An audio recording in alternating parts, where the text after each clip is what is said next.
noite a todos, tudo bem? Vocês já imaginaram como é difícil trabalhar no UTI Covid?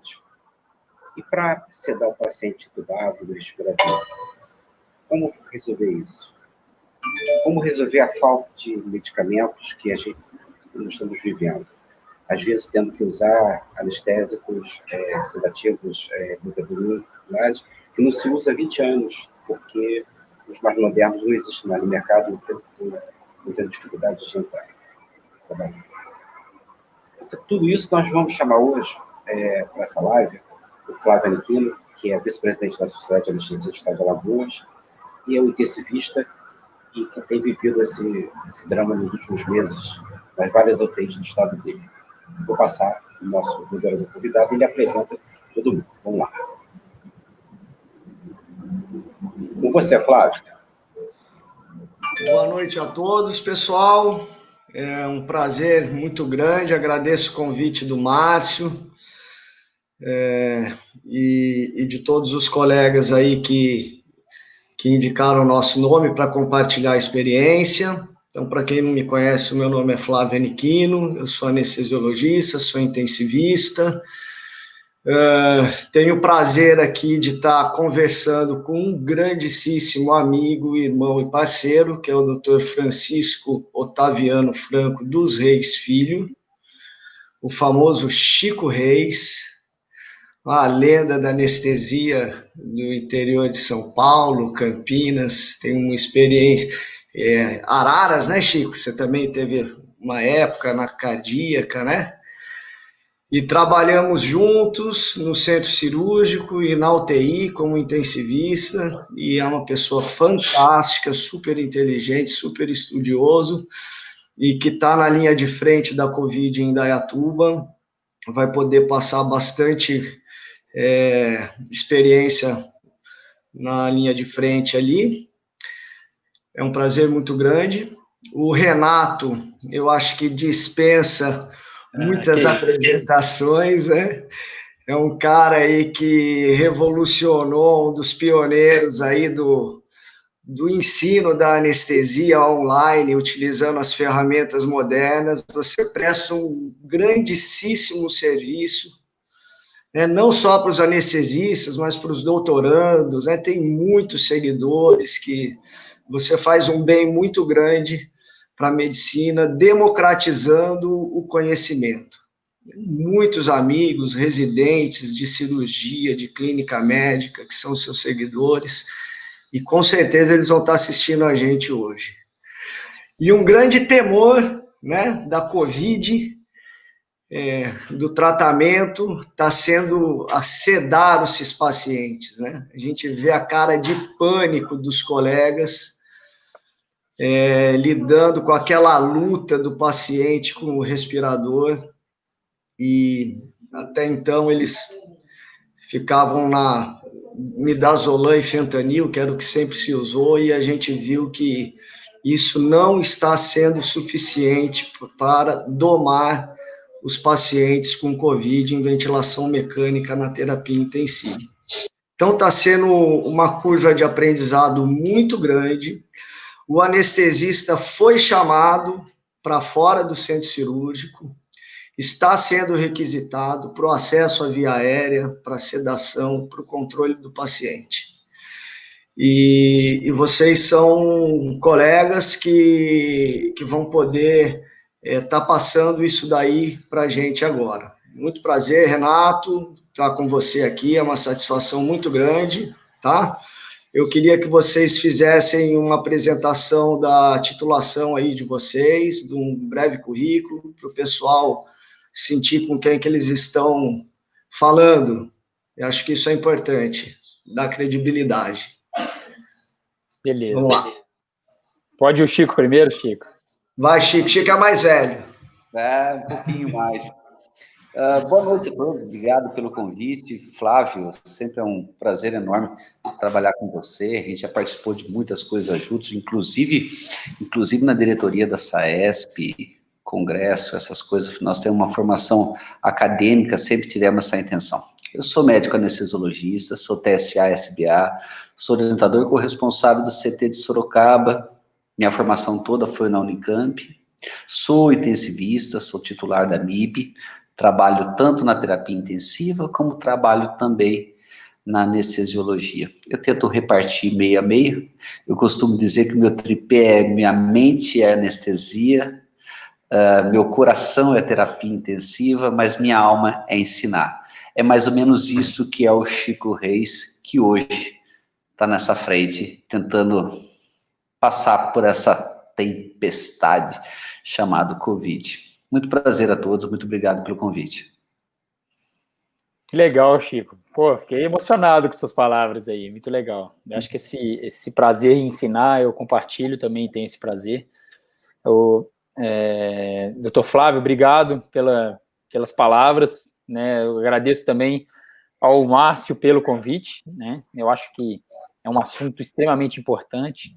A gente deve, sim, como anestesiologistas e intensivistas, principalmente intensivistas de centro cirúrgico, que nós somos anestesiologistas e intensivistas de centro cirúrgico natos e intensivistas, como o doutor Chico, a gente deve alertar os nossos colegas médicos, intensivistas, ou outros profissionais que não entendem muito desse assunto, porque realmente é um problema grave de saúde pública no Brasil, por conta da dificuldade que esses pacientes nos trazem com relação à sedação e analgesia. Né? Muitos conceitos são desconhecidos por grande parte desses profissionais que estão na linha de frente, então a gente tem esse dever também de alertá-los quanto a alguns conceitos básicos que nós conhecemos por sermos anestesiologistas e atuarmos com essas medicações das mais variadas que a gente tem. Agradeço de novo as palavras.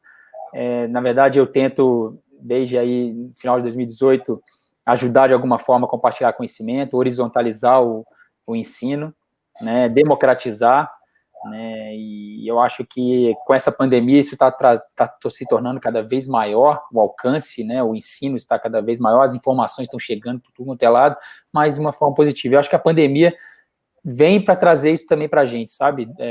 Tanto ensinar, né, ou ressurgir a nossa vontade de aprender, né, quanto, né, redescobrir a medicina, ou talvez reinventar a medicina, ou buscar novas alternativas, principalmente com uma doença tão difícil como essa, que até então a gente não sabe muita coisa sobre ela.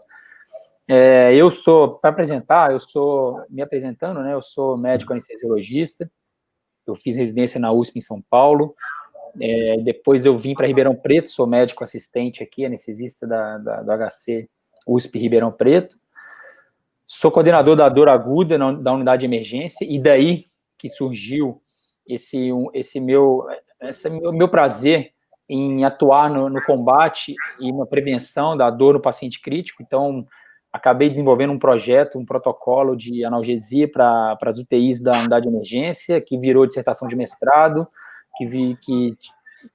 com resultados preliminares bem legais, utilizando estratégia multimodal. E também sou médico do trauma, lá da unidade de emergência, da equipe do trauma. Sou diretor científico da Copanest, em Ribeirão Preto, que é a cooperativa nossa de Ribeirão. E sou youtuber. Sou podcaster também. Tenho hoje isso é um elogio. Até pouco tempo atrás não era. Hoje isso é um elogio. Rapaz, é que a gente não monetiza com o YouTube porque o nosso público é restrito, mas virou uma profissão, né, cara? Tem muita gente que tá se dando bem com o YouTube, cara. Isso é legal também. É verdade. Mas é isso, pessoal. Mas obrigado aí pelo convite. Estou ansioso pela discussão, que eu acho que vamos lá. Vou provocar aqui, tá? Bom, a UTI é legal porque a gente interage com muitas especialidades, né? Com clínico, com cirurgião, né? Cardiologista, pneumologista, nefrologista, infectologista, até com neurocirurgião a gente faz plantão em UTI e tudo. E quando tudo isso começou, a gente vê assim uma UTI só com uma doença, né? Lotada, com uma doença só. E assim, todo mundo com SARA, né? Todo mundo gravíssimo. E a gente entra na UTI e vê o pessoal com os olhos arregalados, assim, ó. puta, eu não consigo sedar esse paciente. Puta. Aí você chega lá, vai daqui, vai dali, pá, vai tateando, faz um bolos isso, um bolos aquilo, tal, você pega e consegue deitar o paciente no respirador.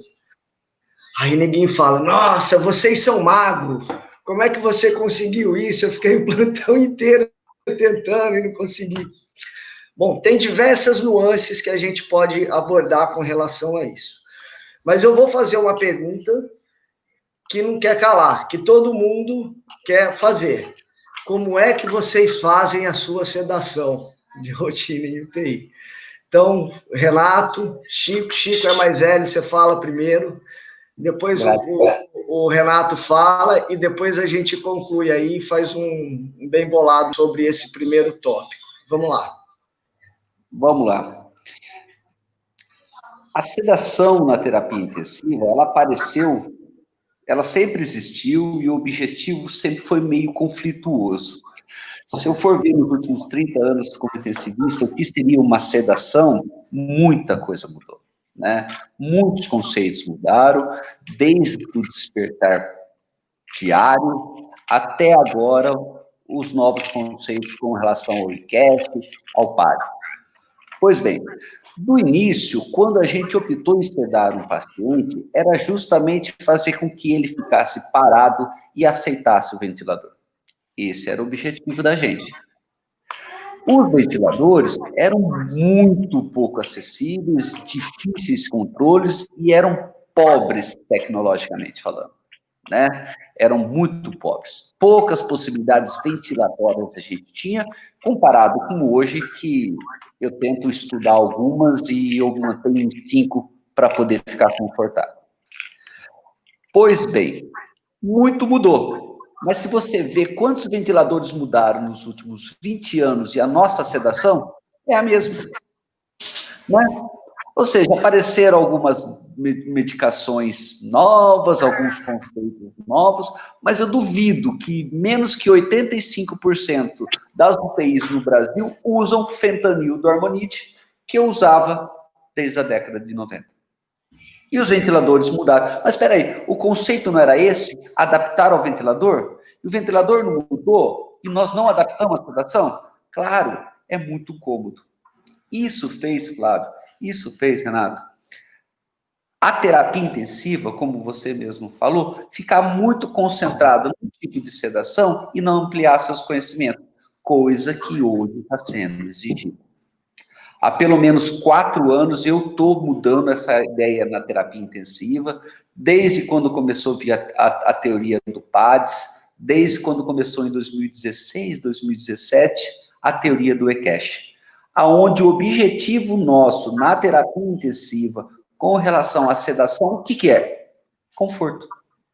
Primeira coisa, conforto. Como que a gente vai dar conforto? E não é com uma medicação só. A segunda parte que eu sempre tento falar é dividir a terapia intensiva, a ventilação mecânica, em 3 fases. Uma primeira fase, 24 horas, no máximo 48 horas. Investigação. Não vou me preocupar com qualquer outra coisa. Investigação. Depois, eu vou ter que ter a manutenção. E depois, a resolução do caso. Eu não preciso usar e não posso usar a mesma sedação para essas 3 fases. É como anestesia, gente. A gente tem indução, a manutenção e o despertar. Na sedação, eu só amplio os dias. Mas a ideia é a mesma. E isso que eu tenho que tentar. Com relação a como que eu faço minha sedação, só para não prolongar minhas ideias, minha forma, como que eu penso. A minha sedação, Flávio, hoje é com o que eu tenho. É com o que eu tenho. Baseado no tripé. Uma coisa para tirar dor, uma coisa para dar hipnose e outra coisa para dar relaxamento, se eu precisar. É o que eu tenho. Infelizmente, não é o que eu tenho. Não é tudo que eu tenho. Outra coisa é pensar nisso que eu estou. O conforto, em que fase que eu estou, para mim, é a principal indicação de que medicamento eu vou estar.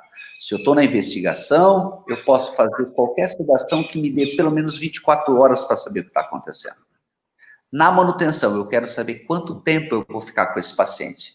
Se eu vou ficar 24, 48, 72 horas, 5 dias. E depois, na resolução, eu vou trocar minha medicação, Flávio. com objetivo, conforto, e não RAS menos 5. RAS menos 5 é para 3 opções. Sistema nervoso central, proteção. Paciente curalizado e paciente que não pode ser imobilizado. Essas são as 3 indicações, segundo o ECASH, da evidência de que eu tenho que deixar um paciente com RAS menos 5. Depois, eu tenho que trabalhar com uma sedação leve. RAS menos 1, RAS menos 2 e dando conforto para o paciente. Vai lá, Renatão. Muito legal. Então, eu costumo dizer que posso até estar sendo um pouco, talvez, radical, né? Mas vamos lá. Já que a gente está conversando com anestesistas, talvez eu possa falar um pouco mais sobre isso. Mas eu acredito muito que o fentanil e o midazolam sejam grandes vilões na terapia intensiva hoje em dia. E as pessoas vão começar a perceber isso agora. Né? Lógico, tem muita gente que já sabe disso, que já percebe isso, mas na marra, a grande parte da população que mexe com isso, das profissionais, tanto não só médicos, fisioterapeutas, enfermeiros, vão perceber que é o grande vilão. Por quê? Porque, como o próprio doutor Chico falou, né, a gente, né, brasileiros, as UTIs no Brasil, de uma forma geral, mais de 80%, acredito até que mais de 90%, usam fentanil e midazolam como sedação básica e principal, né? E isso há muito tempo, e nada mudou. Apesar de a gente ter um arsenal de medicamentos muito melhores, né? Isso nada mudou. Muito pelo conforto, na verdade, pela zona de conforto do intensivista, que tem outras coisas para se preocupar, obviamente, não só com a sedação, né? Mas o grande problema dessas medicações é que uma é benzodiazepínico, o outro é opioide.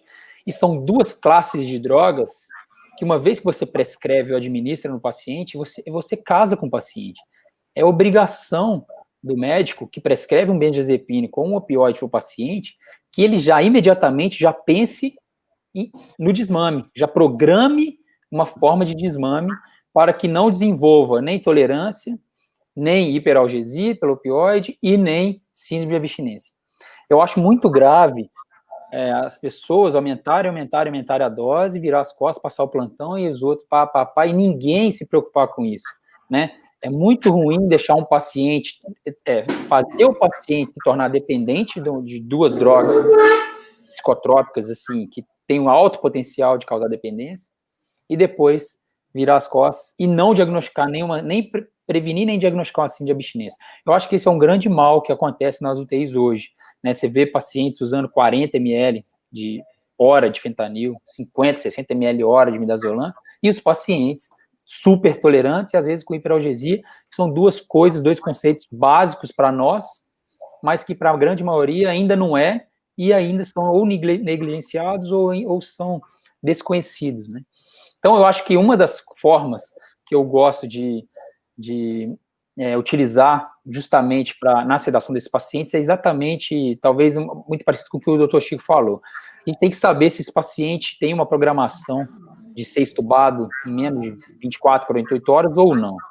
Porque se esse paciente, como o caso do Covid-19, for um paciente que tem uma chance, uma programação de ter uma ventilação mecânica mais prolongada, a gente tem que ter uma estratégia de sedação, de analgesia, que faz com que a gente não use essas medicações, principalmente opioide e benzodiazepínico, a longo prazo, em infusão contínua, né?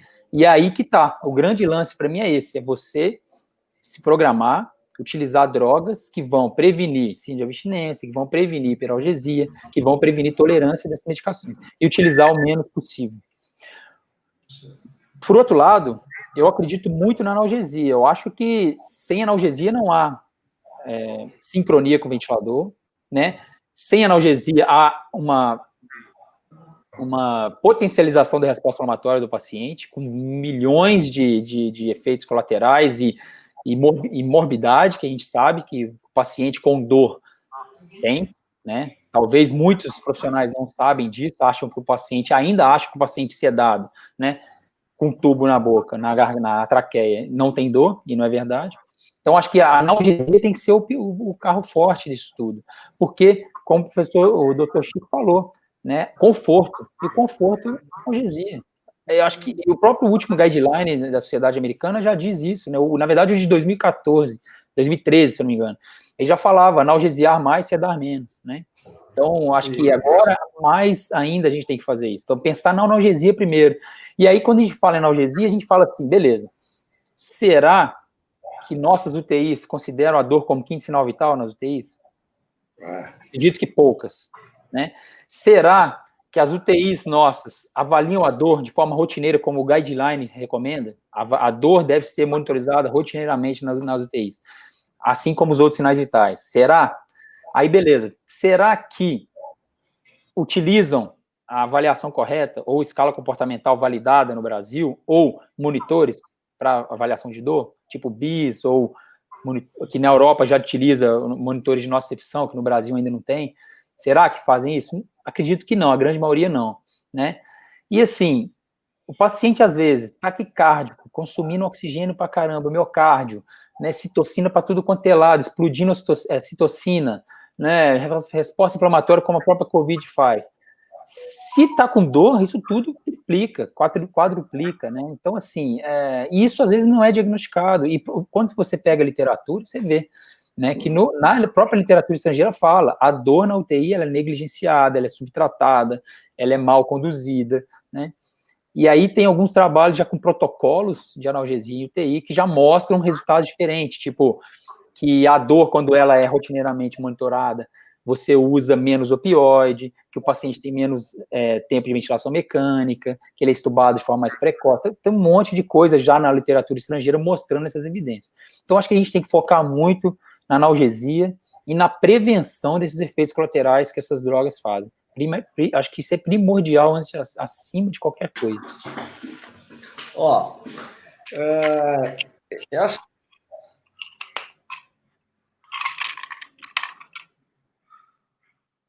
Não estou escutando. Você está escutando, Chico? Aqui, eu bati sem querer no microfone. Eu não quero, assim, demonizar o midazolam e o fentanil, né? Eu acho que eles têm o espaço deles. Em baixas doses e no começo da sedação. A gente sabe que é um paciente que não vai passar menos de 7 dias no tubo, né? Então, nesses primeiros 2 dias, até para a gente racionalizar o uso, a quantidade, usar os estoques, usar todo o estoque de uma medicação de uma vez, a gente vai ter que manipular esses pseudoanalgésicos, certo?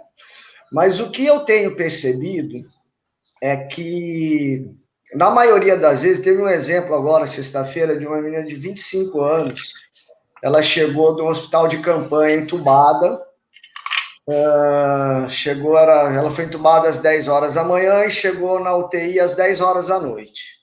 Aí o cara do SAMU falou, doutor, ela está acordada desde lá do hospital de campanha e veio acordada com o tubo entubado até agora. E chegou lá a menina abrindo o olho, querendo levantar, mas assim meio passiva, não estava brigando muito com o respirador, não.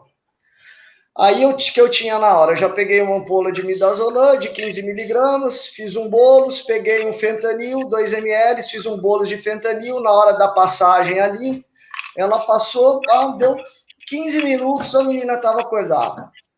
Já pega, liga o midazolam, liga o fentanil. Eu estava com 15 miligramas hora de fentanil e 200 microgramas por hora, 4 ml hora 15 miligramas hora de dormonide, de midazolam, e 200 microgramas hora de fentanil. E ela não sedava. Aí liguei, ketamina 0,1 miligrama quilo hora. Porque normalmente o que o pessoal faz?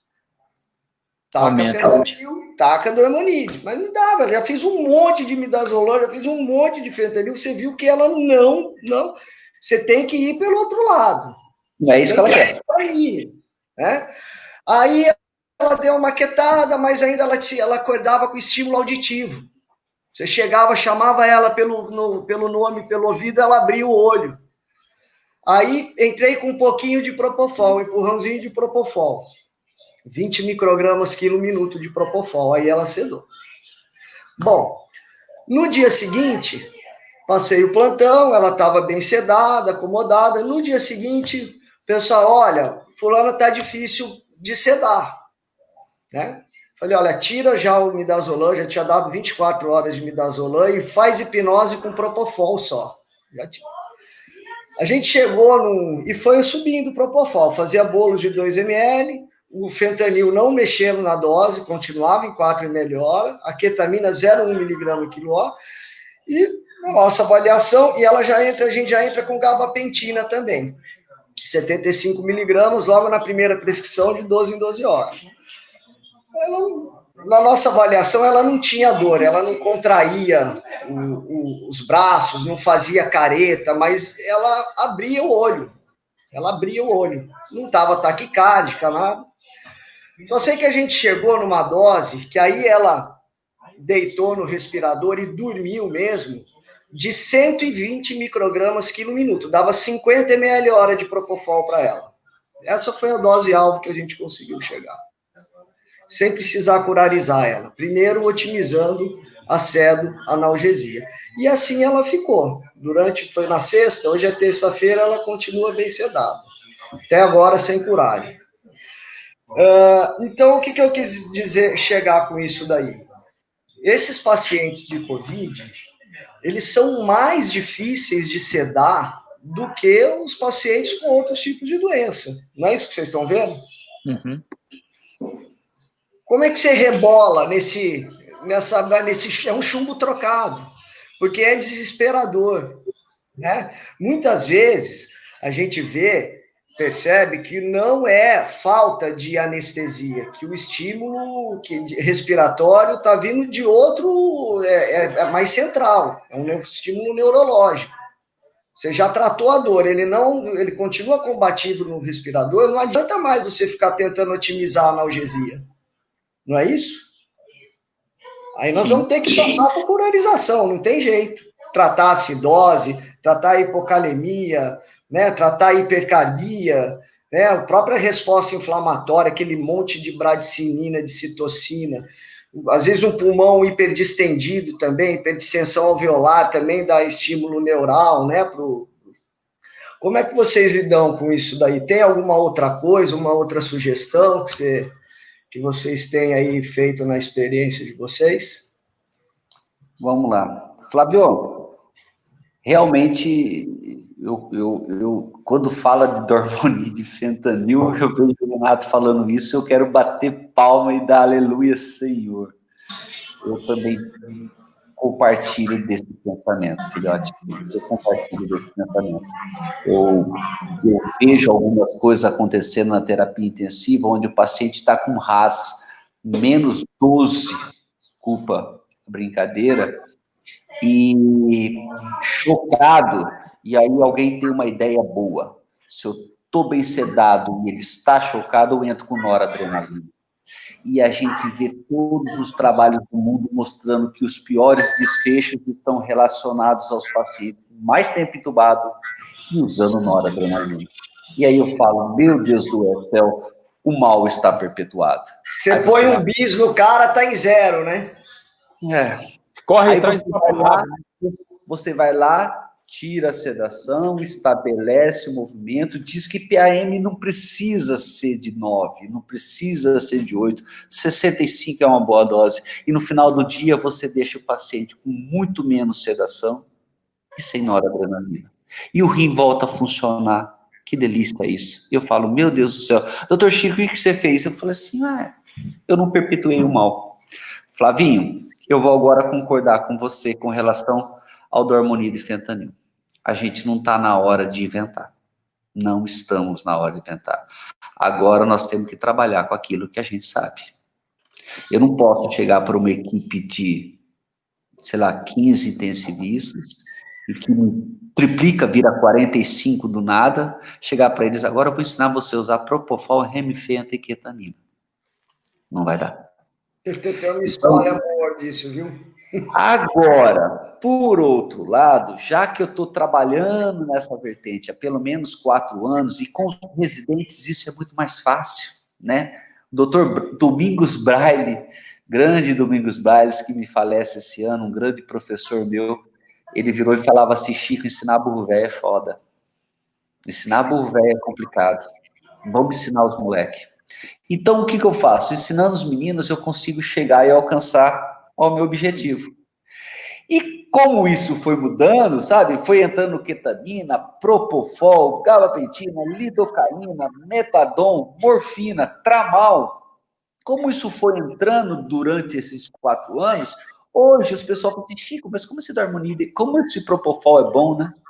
Então, ao mesmo tempo, por faltar essas medicações, eles já estão habituados a trabalhar com essas medicações, a gente consegue trabalhar. Eu concordo, num lado, com o Renato, não dá mais para trabalhar com dormonide e fentanil, a taxilaxia dessas medicações são complicadas, o Flávio está entendendo o que eu estou falando, depois de 3, 4 dias com dormonide e fentanil, você perde a dose. Não existe dose de 0, 1 a 10, gente. Se eu vou tratar, por exemplo, uma pneumonia com ceftriaxona, 1 grama por dia, de 12 em 12 horas, e eu chegar para você, você pode usar de 1 a 100 gramas por dia. Você fala, porra, que dose é essa? E você vai ver que a dose da sedação é essa. Ou seja, não tem dose.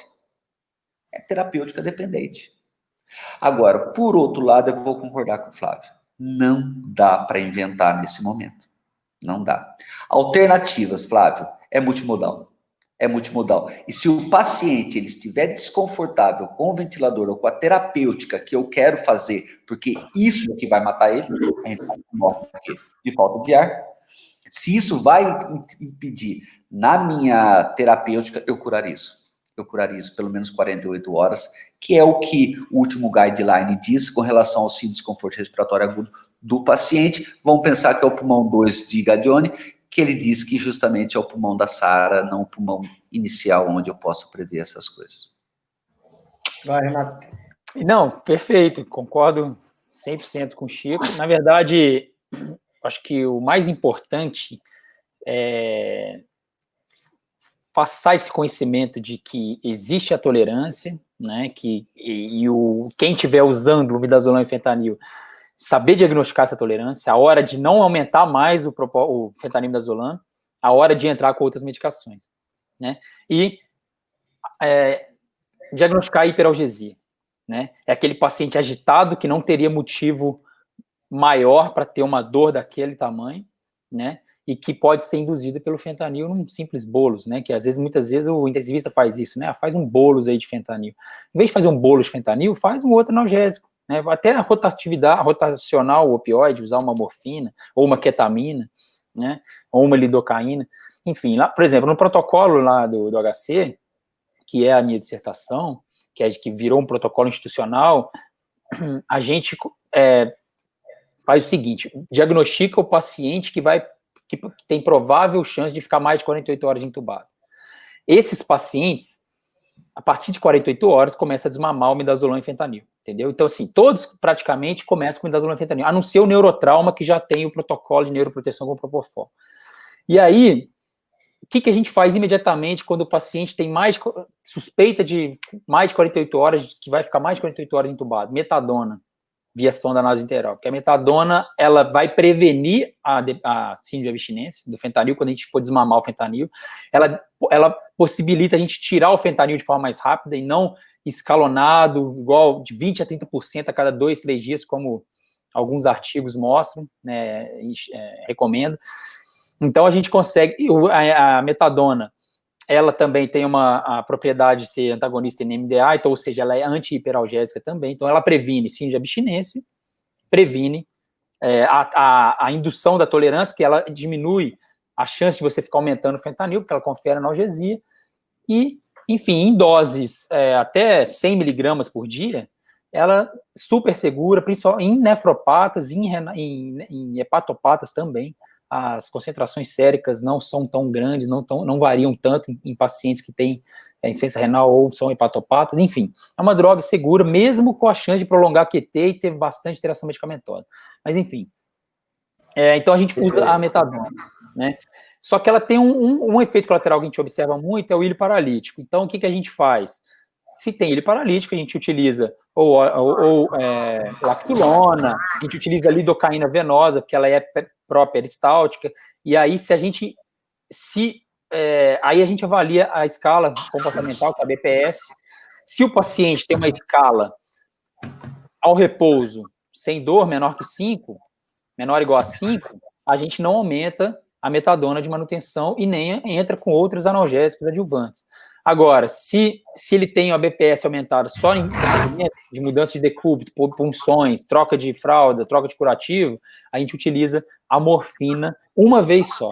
Se o paciente não resistir ou precisar de doses maiores de morfina, a gente já utiliza adjuvantes como a lidocaína ou a ketamina para a dor pontual, para procedimento.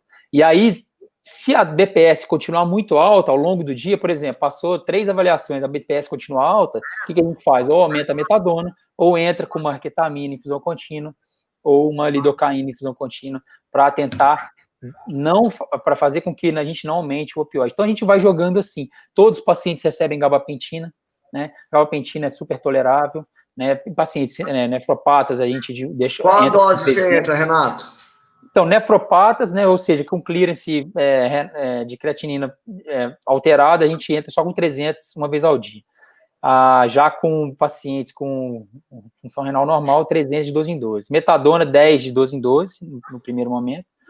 Se for um paciente com alto risco de dor aguda, se for um paciente com, por exemplo, um grande queimado, a gente entra com essa dose. Agora, por exemplo, um trauma, um TCE ou uma neurocirurgia, enfim, a gente entra com menos, 5 de 12 em 12. Agora, uma coisa interessante que a gente faz por exemplo, na minha dissertação eu comparei pacientes de 2016, 17 com os pacientes de 2018 e 19 e vou comparar com 2020.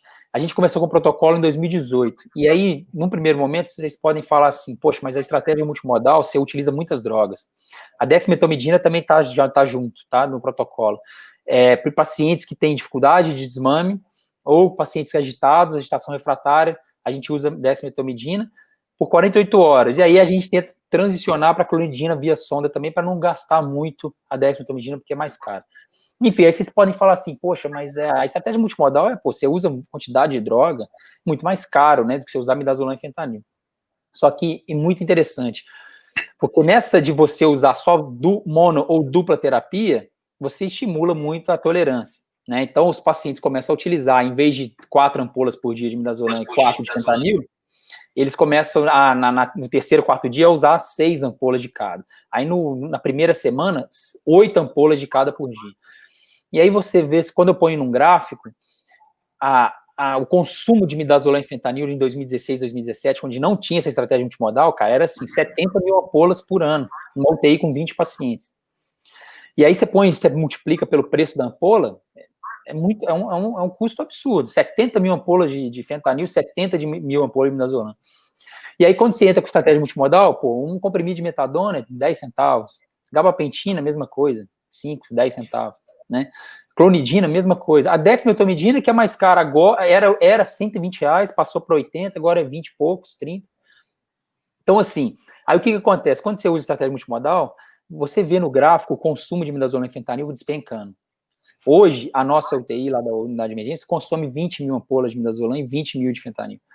E só com essa diminuição do consumo de midazolam e fentanil, a gente teve uma economia de mais de 50 mil reais, só calculando os gastos com essas medicações, só. Isso sem contar a diminuição de tempo de internação, né? Não, sim. Aí... Ventilação mecânica, gente. Então. Ventilação mecânica significa PAV. Aí vai ficar caro. Porque a hora que você sai do ceftriaxone e começa a entrar nos carbapenênicos, filho, você vai ter uma dose de Meronem, paga. Então, só que aí, então, assim, isso já é um dado, porque são dados preliminares, né? É o que dá para a gente, na verdade, interpretar já sem avaliação estatística, né? Análise estatística. Agora, tempo de ventilação mecânica, tempo de internação, isso aí é multifatorial, tem que ser um estudo muito mais detalhado, né?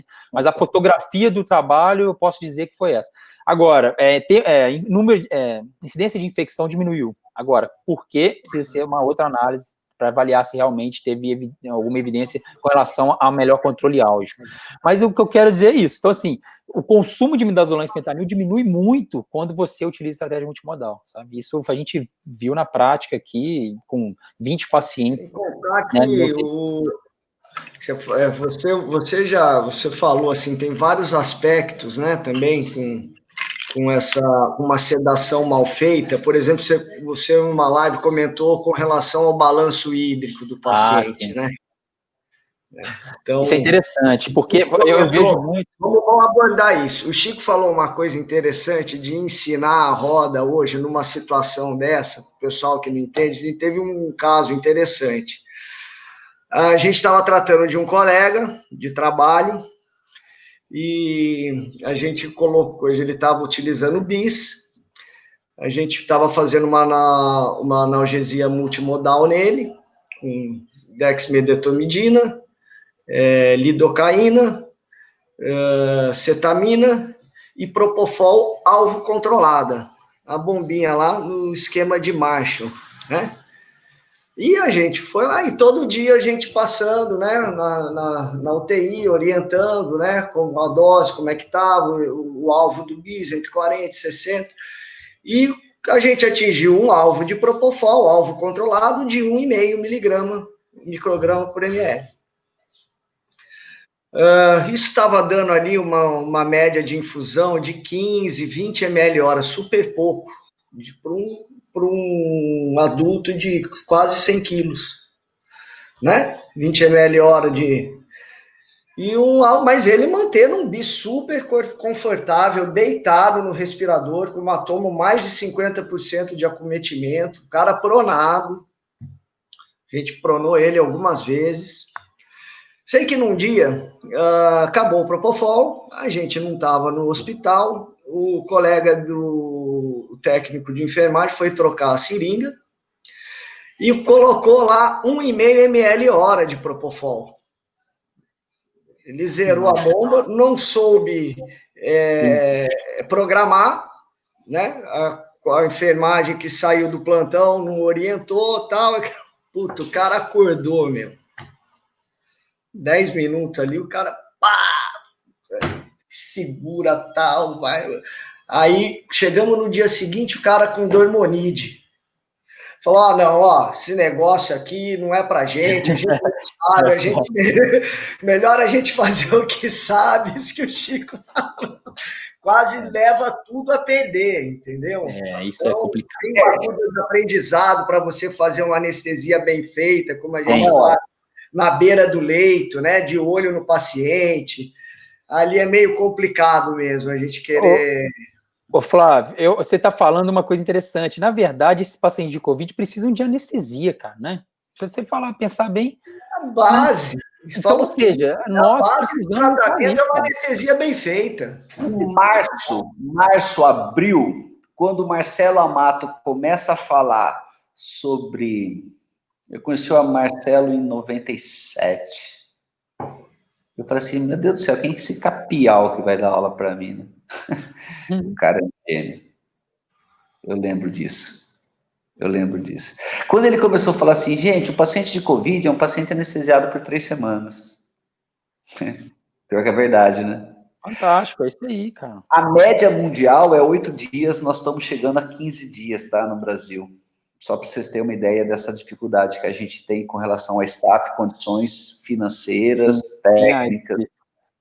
É difícil. Por exemplo, lá em... Pode falar, Desculpa. pode falar. Não, Outra coisa que o Flávio falou que é muito interessante. Saiu um trabalho agora, dia 19, dia 18, sobre não como comorbidade a obesidade, mas são os pacientes que mais morrem, né? Poxa, nós somos anestesistas, a gente consegue trabalhar, e a gente sempre pensa em trabalhar com 3 espaços no volume de distribuição de uma medicação. Eu falo assim, se vê muito tecido gorduroso, fala, desliga a bomba, porque a bomba da gordura vai funcionar. Né? Então, o obeso ele tem uma bomba de fusão contínua quando você desliga tudo. Essa farmacocinética é pouco conhecida, fica no nosso métier, onde as outras pessoas nem pensam nisso. Não pensam. Eu acho. As propriedades das drogas que a gente tem, né? Se você parar para pensar, olha as medicações que a gente tem em mãos. Ó, estudos recentes mostram que a ketamina é anti-inflamatória, diminui a concentração de interleucina 1, interleucina 6, citocinas de uma forma geral e complemento. A lidocaína, a mesma coisa. Né? A dexmedetomidina, ela é neuroprotetora nos pacientes que têm acometimento do sistema nervoso cerebral, né? Onde o vírus tem tropismo por células nervosas. Né? A dexmedetomidina, ela além disso, aumenta a perfusão renal. Né? Ela faz vasodilatação da arteríola aferente, ela inibe o ADH, ela promove uma diurese fisiológica. Ou seja, esses pacientes que precisam fechar balanço zerado, principalmente, próximo de zero ou negativo, uma dexmedetomidina seria fantástico, né? Que são pacientes que não... Uma pergunta, desculpe estar atrapalhando. Quantas anestesias? Agora eu estou falando com anestesistas, tá? Estou falando com anestesistas, estou falando com intensivistas. E eu falo isso e eu brinco com os meus alunos que são clínicos, e eu falo assim, gente, eu sou 30 anos anestesista. Quantas anestesias você acha que eu fiz na minha vida com infusão contínua de fentanil? Exatamente. Eu nunca fiz, cara. Eu nunca fiz, exatamente. Eu faço de alfenta, foi um dos primeiros trabalhos que eu fiquei na década de 90. Talvez. Faço com sulfenta, faço com remifenta, mas eu não posso fazer? Sim. E quantas anestesias você já fez geral, anestesia geral, por exemplo, que usa potencial evocado, que você não pode curarizar e que o paciente ficou bem acoplado ao ventilador? Todos.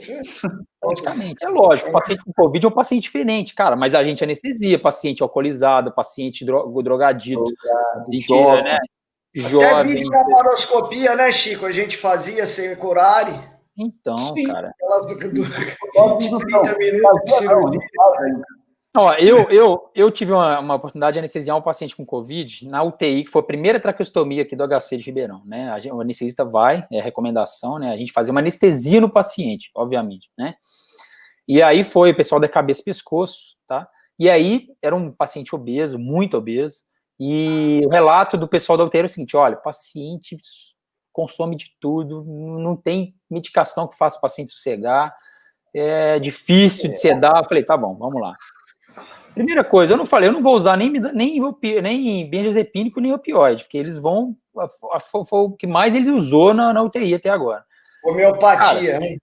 Cara, você acha que o paciente, você acha que eu não consegui anestesiar esse paciente? Que a gente consegue, né? Não tem jeito. O que eu usei? Propofol, ketamina e lidocaína, cara. Pô, e o relaxante muscular, o cisatracur. Cara, o paciente ficou zerado, quietinho, e assim, lógico, de cebo ainda, né?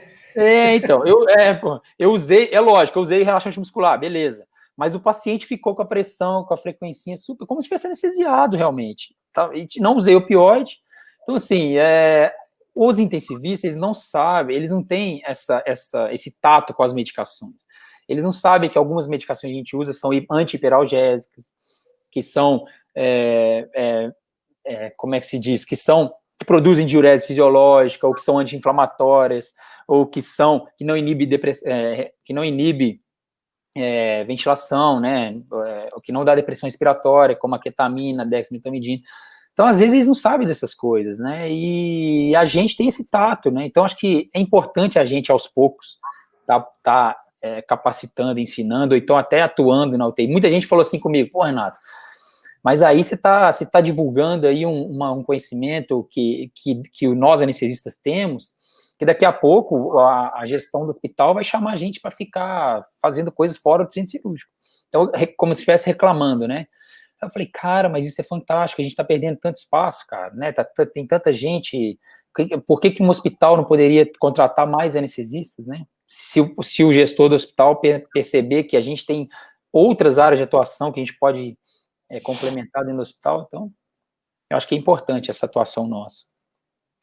Uma coisa que você falou com relação ao rodízio de opioides, que eu acho uma coisa interessante para passar para o pessoal que está assistindo a gente, e eles querem sair dessa live aqui, que ele está assistindo, com alguma coisa prática para utilizar no plantão de agora ou amanhã. Você pode ter certeza. Então é o seguinte, o fentanil é um excelente analgésico, mas ele tem todas essas nuances e esses vieses quando ele é mal usado, né? Então, se você não saturar esse paciente com os receptores opioides, com o fentanil, tudo de uma vez, e se você, desde o início, você pode até mantê-lo em baixas doses, né? E se você precisar ajustar a pseudoanalgesia desse paciente, você pode usar bolos, como o Renato falou, de morfina. Em vez de você aumentar a dose do fentanil, que está lá em 3 ml hora. 3 ml hora para um paciente de fentanil puro é uma baita de uma analgesia, né? Cada hora você enfiar 150 microgramas na veia do paciente é para dar analgesia. Se não der analgesia com isso, você vai, tudo bem, num determinado momento você até vai conseguir, mas logo você já vai perder todo esse benefício, vai ter que começar a ter um efeito contrário disso tudo, né? Então, utilizem mais a morfina, vamos mexer no paciente, em vez de aumentar a dose do fentanil, vai dar banho, vai aspirar, vai levantar para fazer um raio-x de tórax, que ele não pode tossir, 5 minutos antes, faz um bolo de morfina, não precisa aumentar o fentanil. Faz 2 ml de propofol em bolos, não precisa fazer bolos de midazolam, entendeu? Então aí fica a dica. Pode falar, Renato. Não, perfeito, achei ótimo o seu comentário. Então a dica prática é uma droga barata, né? A gente tem na parte prática também os obesos mórbidos, que a gente tem deixado morfina de horário, eles têm ficado deitados no respirador, com baixas doses de propofol, baixas doses de clonidina. Então, acho que é uma boa conduta. Infelizmente, a metadona é uma droga que, apesar de barata, poucos serviços dispõem, né? Vocês têm ainda a tuba, Chico? A gente aqui, infelizmente, não podemos utilizá-la. Um colega um dia me abordou e falou: Flávio, o paciente está chocado. E você está ligando clonidina, você está ligando lidocaína, você não vai piorar esse choque desse paciente? Mas é o seguinte, aquilo que a gente falou, a gente parte da premissa que o paciente, você não vai fazer nada com ele se ele não estiver bem anestesiado. Parte daí. Então, você vai ter que utilizar doses baixas de cada sedativo. Exatamente. É a multimodal, né? É a estratégia. Você vai ter que controlar a sua hemodinâmica, seja com volume, com droga vasoativa, você não pode deixar o paciente acordado. Vai ter que usar. É isso que a gente faz a anestesia. A gente faz a indução da anestesia, não faz hipotensão, você não tem lá uma efedrina, um aramin, um acesso calibroso para você. Você não pode deixar o paciente sem estar anestesiado. Mas agora, se você enfia 60 ml hora de fentanil no paciente, aí você está matando o paciente. O Flávio... O que mais mata o paciente é uma pseudoanalgesia mal feita, seja para mais, seja para menos, e uma ventilação mecânica mal feita. Sim, com certeza. Eu acho que é isso aí. É o que mata. E às vezes a gente, né, nem assim, não percebe, né? Que é isso que tá matando. O paciente está degringolando, descendo ladeira abaixo, e o pessoal pensando em mil coisas. Não é doença que é grave, tem aí resposta inflamatória. Cara, mas aí o quanto você potencializou essa resposta inflamatória, né? Eu quero insistir nessa ideia, porque é uma ideia que eu, como anestesista, e, Renato, tanto eu quanto o Flávio, nós somos especialistas em dor. E eu acho muito bonito quando você fala de dor e tratamento da dor, porque eu e o Flávio iniciamos esse trabalho aqui em Indaiatuba e foi muito legal quando a gente começou a fazer um ambulatório de dor. Hoje eu tenho um ambulatório de dor na Secretaria de Saúde. Eu amo dor, faço dor aguda só, mas eu amo dor aguda. Mas a gente não consegue trabalhar fora disso. Mas o mais interessante, o que eu quero dizer, é que quando o PAD apareceu, que a prevenção da agitação e do delírio do paciente, e depois veio o ECASH, mostrando a importância do tratamento precoce, dando conforto, analgesia, sedação e humanização dentro da terapia intensiva. Gente, a gente não consegue trabalhar sem humanização. E humanização é comportamental, envolve muitas outras coisas. E o PADS, que chega para a gente e fala que é prevenção da agitação, delírio e da suspensão do sono. Só para vocês lembrarem, a média de sono num paciente sedado na terapia intensiva é de 2 horas por dia, tá? Esse é trabalho de evidência mostrando para a gente que a gente dorme na terapia intensiva 2 horas por dia. E o PADS, ele é muito claro em dizer para a gente que taquicardia e hipertensão não são sinais de uma boa sedação. Você precisa ter uma escala de dor. Eu adoro quando eu escuto isso de uma pessoa falando assim, eu preciso ter uma BPS, eu preciso saber o que eu quero oferecer para o meu doente. E se é conforto, Flávio, é isso que eu tenho que dar para ele. E não mumificar um indivíduo numa cama para todo mundo ficar feliz que o paciente não está incomodando. Perfeito. Esse é um problema que eu vivencio e brigo diariamente. Toshiro, então, fantástico. Fala, Flávio. Eu acho uma coisa que a gente é importante falar também, já que você tocou nesse assunto, que a terapia multimodal, né, na terapia intensiva, ela tem 2 grupos, né? Na verdade, 2 partes, né? Uma é a estratégia não farmacológica e a outra é a farmacológica. A estratégia não farmacológica é tão importante quanto. Por quê? Na UTI com Covid é um pouco mais difícil, mas numa UTI normal, você tem terapia animal, musicoterapia, você tem trabalho de fisioterapia com TENS, com acupuntura, com várias, diminuição de luz, né, diminuição da luz. Poxa, uma coisa que mudou muito na unidade de emergência aqui na UTI foi a presença liberada de acompanhante. Né? Então, o acompanhante pode ficar 24 horas na UTI, lógico, não todos, aqueles que têm mais necessidade, enfim. Cara, porque isso faz diferença, já que o paciente não dorme 8, 10 horas, o paciente fica muito desperto, ele escuta, ele tem sensibilidade, né? Então isso é muito importante, né? Tem UTI que leva cachorro, cavalo, eu vi outro dia no YouTube um vídeo de um cavalo entrando na UTI, aqueles cavalos de competição, porque o cavalo parece que ele tem uma energia, sei lá, tem uma explicação de energia nisso aí, que ele reconhece o paciente que está precisando mais da atenção dele, aí o cavalo vai exatamente onde o paciente mais crítico tá, sabe? É impressionante, o cavalo vai direitinho. Domingo, eu trabalho de domingo com o professor Ângelo lá no Metropolitano, né? E esse domingo eu entrei na UTI, eu dei de cara com um paciente jovem, obeso mórbido, que no domingo passado estava muito grave, né? E eu encontrei o plantão, ele acordado, né, mal sedado, e eu passei o plantão anestesiando ele, né? Bom, foi domingo, passou a semana, domingo eu voltei pro plantão, acordei, bati de cara com ele fora do tubo, super consciente. Aí, 7 horas da manhã, eu já cheguei, colei do lado dele e falei, pô, Emerson, tô feliz, você não sabe a felicidade que eu tenho logo de cara entrar e encontrar com você fora do respirador. Isso me faz o meu dia muito melhor e muito mais motivado, né? E aí fiquei uns 40 minutos com ele, ao lado dele, ajudando ele a tomar o seu café da manhã, porque ele estava sem força. Aí eu ia lá e empurrava o copo, a bunda do copo, né, para ele levar até a boca.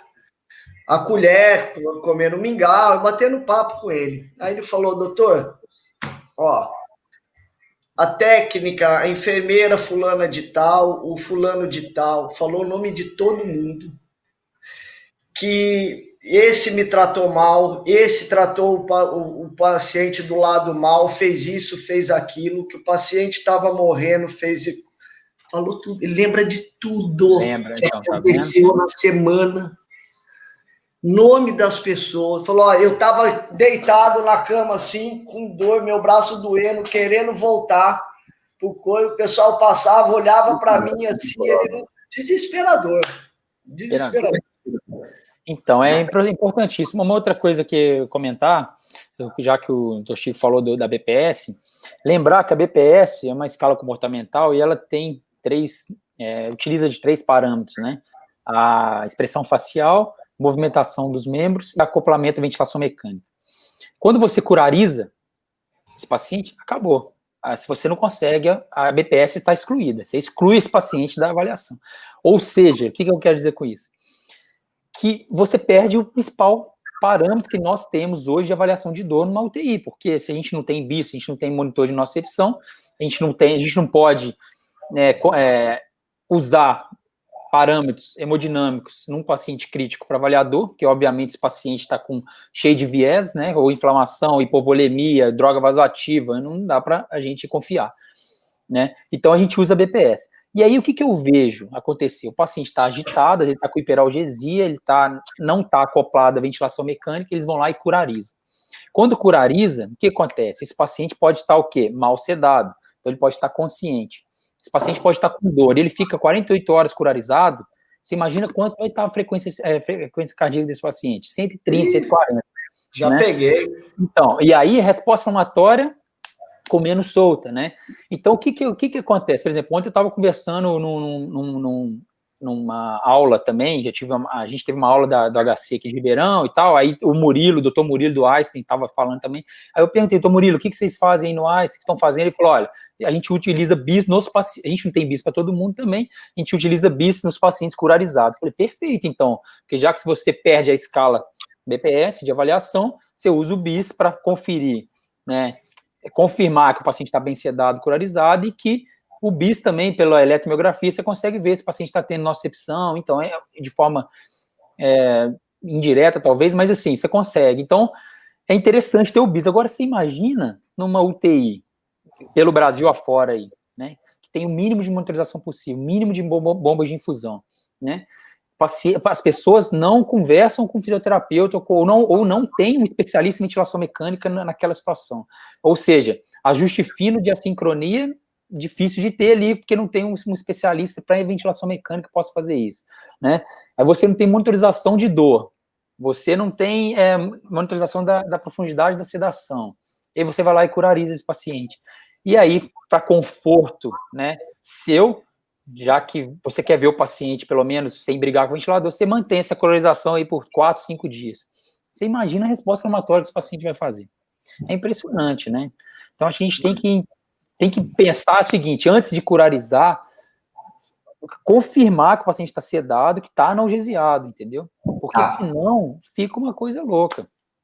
Só para voltar nesse assunto, Renato, o Márcio está pedindo para a gente, quando eu comento sobre o ECASH, né, essa terapia que o Jean-Louis Vincent propõe em 1916, E de precoce, early, CASH de conforto, A de analgesia, S de sedação e H de humanização. É uma forma mnemônica muito interessante para a gente trabalhar. E o PADS, né, que é a prevenção da agitação, delírio e da suspensão do sono, que são dois conceitos que estão andando um do lado do outro, no sentido de proporcionar uma qualidade no processo de sedação sem perpetuar o mal. No ECASH de Jean-Louis Vincent, ele explica sobre o uso do RAS, né, da escala de Richmond para sedação. E ele diz que sedação -5, -4, só em 3 tipos de paciente: neuroproteção e por tempo determinado. Pacientes que não podem ser mobilizados, por exemplo, um trauma raquimodular, e um paciente curarizado. Não dá para curarizar um paciente sem... E aqui existe um comentário dizendo que curar sem saber sedar é tortura. Sim. A palavra é essa mesmo, não consigo achar outra palavra a não ser torturar um indivíduo. Contenção anestésica, né? A Daisy, eu lembro da Daisy. Eu como anestesista, eu não consigo imaginar. A Daisy Nunes, lá do Rio de Janeiro. Sim. Ela falou uma coisa uma vez que nunca me saiu da cabeça, e eu sempre falo para os meninos também, que eu estou ensinando. Vocês vão ter que ter um conceito na cabeça, ó.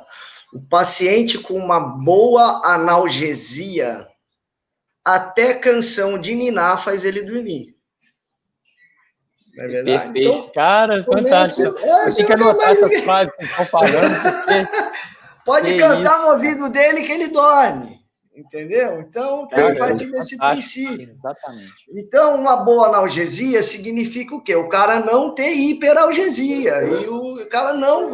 O pessoal daqui em diante, quem está ouvindo a gente, leva esse conceito, né? Nem analgesia de menos e nem analgesia de mais com os opioides, entendeu?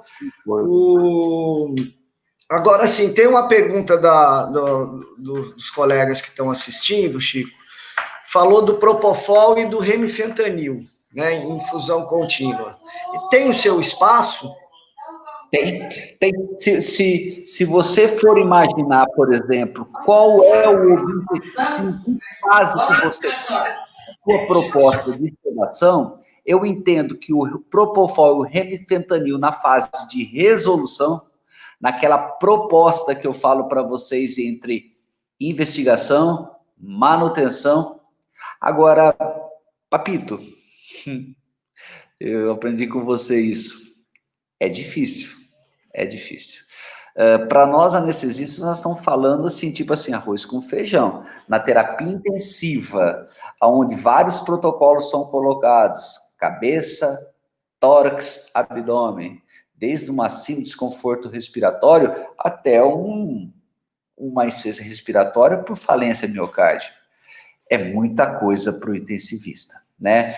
Não vamos tentar inventar, não. Nós temos que aperfeiçoar nossa forma de ensino, nosso acesso às medicações, para depois a gente colocar essas pessoas no trabalho.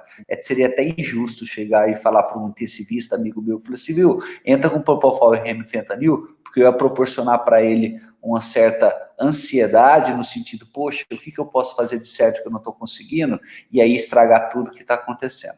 É meio difícil. Mas, claro, eu como intensivista e anestesista trabalho muito bem, mas eu sou quase nada.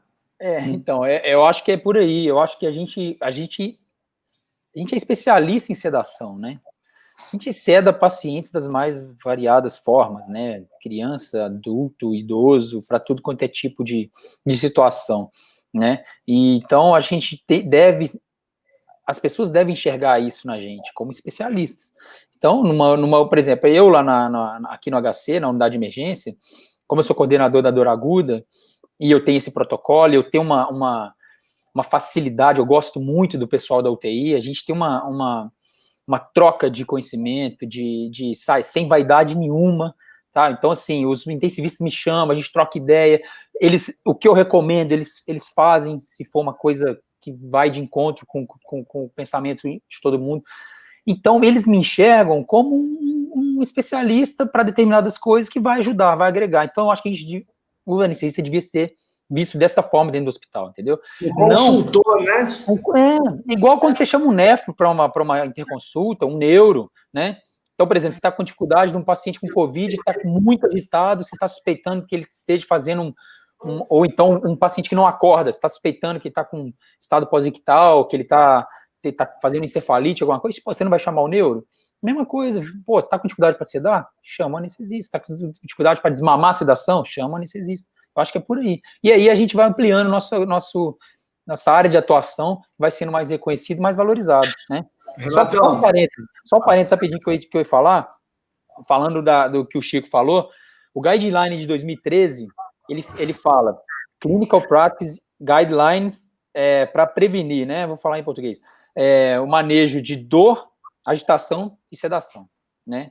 Para prevenção e manejo de dor, agitação e sedação no paciente crítico. E delírio. Agora, no de 2018, ele já aumenta a atuação, dá um plus, que é imobilidade ou seja, para botar os pacientes mais ativos, botar para caminhar mais cedo, para sentar na poltrona, enfim, e também para minimizar disruptura, né, interrupção do sono, vamos dizer assim. Então, assim, já fala de 2018, já de sono e mobilidade, que é importantíssimo também, justamente para evitar escara também, muito legal. Sim. Então tá melhorando, né? O guideline tá só... Aproveitando o gancho do assunto nosso aqui, desafios da sedação na UTI, né? Você tocou num ponto que é a realidade de grande parte das UTIs do Brasil, que rotineiramente é a falta de bombas de infusão, né? Então, você tem ali um paciente que se dispõe de 5 bombas de infusão para cada paciente ali. Então, uma você põe noradrenalina, outra você põe dobutamina, outra você põe uma reposição de eletrólitos, e sobra só uma bomba para sedação, que você tem que fazer hipnose e analgesia, né? Vocês já passaram por essa situação? Eu postei aqui um exemplo, e no grupo nosso prévio aí, do briefing dessa nossa live aí, durante a semana eu postei algumas também ali, algumas alquimias que a gente faz, como o Chico falou, a gente tem que usar o que tem, né? Por exemplo, a gente passou um bom tempo sem fentanil e sem propofol, e sem bloqueador neuromuscular, uma UTI lá do interior. O que eu tinha de hipnótico? Tinha midazolam, de analgésico, eu tinha remifentanil, que era o único opioide que tinha no hospital, tinha clonidina, e tinha lidocaína e ketamina. Tinha esses 5. Aí, na minha cabeça, eu não posso fazer a minha base da analgesia com o remifentanil. Eu vou ter que usar ele, eu vou ter que elaborar uma dose, uma solução. Foi um quebra-cabeça que vocês não fazem ideia. Na qual que eu infunda 10 ml hora dessa solução, eu vou dar 0,05 micrograma quilo minuto de remifentanil, que é uma dosezinha bem baixa de opioide, que não vai dar hiperalgesia, mas vai dar uma ajudazinha ali para a tolerância do tubo. Calculei uma concentração de clonidina, na qual eu daria 10 ml hora, meio micrograma por quilo por hora de clonidina. Uma concentração de cetamina, na qual eu daria meio miligrama quilo hora de cetamina, uma dose alta, porque eu não queria fazer a minha hipnose na base do midazolam também. O midazolam 10 ml hora, ele estava dando 5 miligramas por hora de midazolam, uma dose bem baixa também. E a lidocaína, eu consegui uma concentração que 10 ml hora eu daria 0,9 miligrama por quilo por hora. Tudo isso num sorinho, 10 ml hora. Todos os pacientes da UTI estavam sedados assim com essa solução. Era o que a gente tinha na mão. Não tinha curare, não tinha nada. Pessoal, não adianta. Quando você otimizou toda a sua série do analgesia, você viu que o paciente continua assincrônico no respirador, não adianta querer ficar sedando mais. Pula de casinha, sobe um degrau. Exatamente. Ô, Flávio, Renato, alguém tem experiência com tramal? Não. Tem o quê? Não entendi. Experiência com tramal, como opioide para resgate no paciente que está sedado? Morfina, eu tenho usado morfina. Tá. O tramal já tinha usado como analgesia contínua. Eu tive que usar. Foi uma experiência, está sendo uma experiência interessante no sentido de você associar um opioide numa situação onde você não tinha o que usar. É uma sedação confortável, é uma sedação que me trouxe Quanto você usa a dose? Então, quando a gente usava 0,2 para analgesia, eu dobrei para sedação. Foi empírico. Eu tive uma experiência... Ah, não, pode falar, depois eu falo, Chico. E no período onde a gente não tinha um opioide para agir, no sentido de ter alguma droga de resgate para auxiliar, né? Porque eu cheguei a ficar sem ketamina, sem opioide e sem fentanil. E foi trash. E como eu já tinha lido algumas situações onde esse tipo de sedação traria alguns grupos que começaram a fazer muito antes do Covid, aquilo ficou na minha orelha como uma opção a ser estudada. Sim. Uma opção a ser estudada. E eu achei interessante, principalmente, Renato, com relação à dependência e o despertar. Legal. Aquela sensação de que você tirou o fentanil e agora eu não sei quando ele vai acordar, que é isso que a gente tem na terapia. Sim. Eu desliguei o fentanil, quando ele vai acordar? Não sei. E previsibilidade E previsibilidade é uma palavra que corre junto com a anestesiologia. Né? Pô, cara, a gente gosta disso. Né? A gente gosta. A gente gosta de surpresa e adora previsibilidade. E o Tramal, ele me trouxe essa sensação de que quando eu desligo, é previsível que nas próximas 4 horas ele está despertando, legal. Ou pelo menos eu não vou ter interferência do opioide na máquina respiratória. Legal. Eu tive uma experiência, né, na minha residência, eu fiz um trabalho, né, que foi meu TCC, com PCA com tramadol, né, mas assim, então não era contínuo, era bolo só, mas a gente limitava a 400 miligramas por dia, que é o que a bula fala, que é a dose máxima por dia. Acho que você deve ter também, se você, quanto você deixou, só para a gente fazer o cálculo? Olha, eu deixo em 24 horas, no máximo 300, 400 miligramas. Então é isso aí, é legal. Aí eu acho que é legal, porque mais agora, isso pode ter alguns efeitos como colaterais. O opioide, a gente não pode esquecer que o grande mal dos opioides é depressão da imunidade, a gente não pode esquecer isso. Uma coisa interessante, exatamente. A imunidade não é uma situação muito boa. E o ilho, né, gente? Então... Poxa vida, você tem um obeso de barriga para baixo com ilho, aí, meu Deus, aí chama Jesus de Genésio, né? Porque aí você tá perdido, né? Então a gente não pode melhorar uma coisa e piorar dramaticamente hoje, já que não é só sedação. Eu acho que esses trabalhos que vêm saindo com relação à recorrência do câncer e anestesia e opioide, enfim, vem a mostrar para a gente que a nossa importância perante a imunidade dos pacientes que a gente anestesia, né?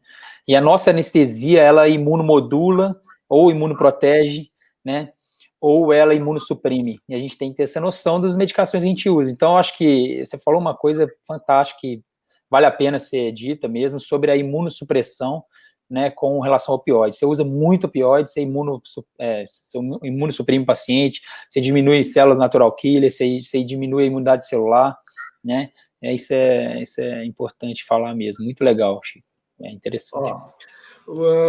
A gente falou aí de midazolam, de fentanil, de dexmedetomidina, de cetamina, de morfina, de tramadol. Tem as outras opções, o sulfato de magnésio, né? E com relação à lidocaína, eu tenho preferido encaixar ela na fase final, na fase de extubação. Nós vamos extubar esse paciente. Aí eu tenho preferido entrar com... Agora, naqueles pacientes onde a sedação, você vai pulando de casinha e não vai conseguindo, você vai tirando a carta da mão, aí... Sim, aí entra a lidocaína junto. Não tem jeito, né? Um ou outro. Você não vai fazer isso para todo mundo. Sim, tem que individualizar, né? Exatamente, acho que tem que falar isso, pessoal, individualizar cada caso, não é para fazer tudo para todo mundo. Lembrar que a lidocaína tem espaço, eu não posso negar. Eu não sou muito afim da lidocaína, não. Eu temo a lidocaína, eu sou de uma época onde que a lidocaína participava no ACLS como antiarrítmico, é um bloqueador de canal de sódio importante, leva pró-arritmia, leva a irritação do sistema nervoso central. Num paciente sedado, ele está convulsionando, você não está sabendo. A intoxicação pela lidocaína não é uma coisa fácil para o intensivista entender. Para nós, anestesista, é a mesma coisa quando as pessoas chegam para assim, Chico, e a dolantina como opioide? Nunca. A dolantina tem que ser proscrita, né? Nunca, eu não quero mais discutir sobre isso. Nunca. Tá bom. Nunca é bom. Então, com certas coisas eu fico muito temeroso, porque eu navego bem nas duas unidades, e eu sei até onde eu posso exigir do meu médico. É a minha opinião. Não, legal. Por isso que eu acho que tem que individualizar, né? Eu acho que e o beta-bloqueador?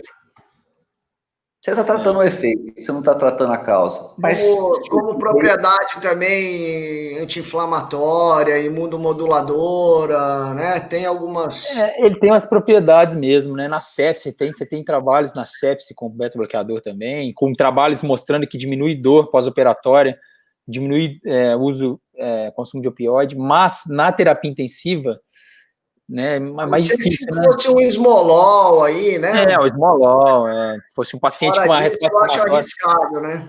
Porque eu penso o seguinte, um paciente com uma tempestade inflamatória, com normovolêmico, né, já com analgesiado, e aquela taquicardia supracompensatória da sepse crônica, talvez seja interessante você proteger esse miocárdio desse paciente, talvez você diminuir a resposta adrenérgica, mas acho que sim, não sei, Chico, o que você acha, mas eu acho que tem que ser um caso também bem específico, não sei. Olha, é muito interessante para o intensivista ele notar o que ele está tratando, né?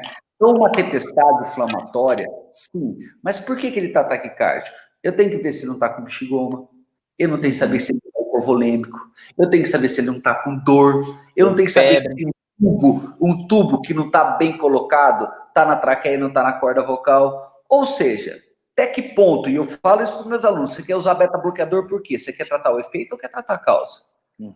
Poxa, chega um paciente com um quadro isquêmico, taquicárdico, ou com uma arritmia por taquicardia, eu vou tratar a causa. Ou pelo menos tratar para não matar. Mas depois eu tiro. E então, o magnésio, Chico? Eu não tenho experiência com magnésio, filho. Para mim é muito... O magnésio... Tem alguns trabalhos que mostram que a infusão contínua de 10 miligramas quilo-hora por tempo indeterminado, dias, é inócuo, mas você tem que manter a monitorização e ver hiperreflexia, diurese, essas coisas. Mas eu fico incomodado com infusão contínua de magnésio por longos períodos. Sulfato de magnésio, para falar que eu não tenho experiência, na pré-eclâmpsia e na eclâmpsia. Para isso que eu trato. Mas eu acho que para uma hiperalgesia ou para um paciente que é refratário a uma terapia multimodal, acho que é uma droga que tem espaço, entendeu? Mas não para sair dando para todo mundo também. Eu usei em alguns casos agora na Covid, né? E assim, infusão de 24 horas, dose baixa, lidocaína também, infusão de 24 horas, aí você vai rodando, Aí fiz 24 horas de remifentanil, aí tirei o remifentanil, aí voltei o propofol, e aí você vai dançando com os anestésicos durante o tratamento. Concordo. Entendeu? Eu acho que é por aí, rotacionar tudo, né? Porque a lidocaína também dá taquifilaxia, né? Chega uma hora que ela não perde seu efeito, né? Então... Até na peridural. Exatamente. Peridural contínua por 4 dias, você fala, o paciente começa a sentir dor, você fala, que isso, cara? O que está acontecendo? Ó, Camille aqui, Camille Santa Rosa perguntou, quais drogas mais indicadas para iniciar no paciente que acabou de ir para a ventilação mecânica da Covid? A gente falou isso no começo, né? Mas você podia reforçar aí? Olha, aquilo que eu falei assim, na investigação, tá? Na investigação, separando investigação, manutenção e resolução do caso. Na investigação, eu não sei se ele tem Covid, eu tenho que ser uma insuficiência respiratória aguda, que provavelmente pode ser Covid, mas pode ser cardiogênica, por exemplo. Na investigação é aquilo que você tem mais habilidade. Não inventa na investigação. Essas primeiras 24 horas você tem que diagnosticar e estabelecer uma estratégia para esse paciente. Depois, você segue a sua estratégia. Então, não invente moda nas primeiras 24 horas. Faça aquilo que você tem habilidade de fazer. Legal, isso aí. Pessoal, infelizmente, a gente precisa encerrar. Se deixasse, a gente ficava mais ainda. O Renato tem outra aula para dar. Muito Inclusive, legal. Eu queria que, se você pode fazer até a propaganda da sua aula aí para a gente assistir, tá, Renato? Obrigado, cara. Mas, na verdade, é uma aula para uma liga acadêmica lá de Marília, cara. Então, Marília mesmo, fiz faculdade em Marília. Legal, cara, Legal, bacana. Ó, a mensagem... Fala, Márcio. Só para terminar, para quem gosta de jogar stop, eu amo jogar stop, minha cabeça fica... profissão com Y, youtuber. Boa. É isso aí, agora virou profissão, né? Eu ganho ponto com isso. Quero saber se o Márcio ficou atento, gostou da nossa discussão aí, ou se ele foi tomar café. Manda a mensagem aí final, Márcio. Pessoal, vocês me viram, leram o que eu estava falando no backstage. Foi muito legal, a gente teve uma audiência muito boa, o pessoal participou bastante. Achei muito interessante as sacadas do Renato, as citações do Chico, né? Flávio, a gente acompanha no dia a dia dele, já falei para ele escrever um livro sobre o Diários do Covid, né? Sobre as citações que ele falou, que ele fala há mais de 3 vezes, que a gente assiste lá no WhatsApp. Achei muito interessante. Pena que a gente só tem 1 hora e mais com 30 minutos extras, né? Mas vamos marcar de novo um outro papo, um outro... Né? Olha, eu me senti super à vontade. Esses dois aí, poxa, conduzem como ninguém um bate-papo científico e passou muito rápido. Quando é gostoso, a gente nem vê a hora passar, né? Então, foi maravilhoso. Eu vou pedir, Márcio, a sua autorização para captar o áudio dessa discussão, para eu botar lá no podcast também. Pode ser? Pode, claro.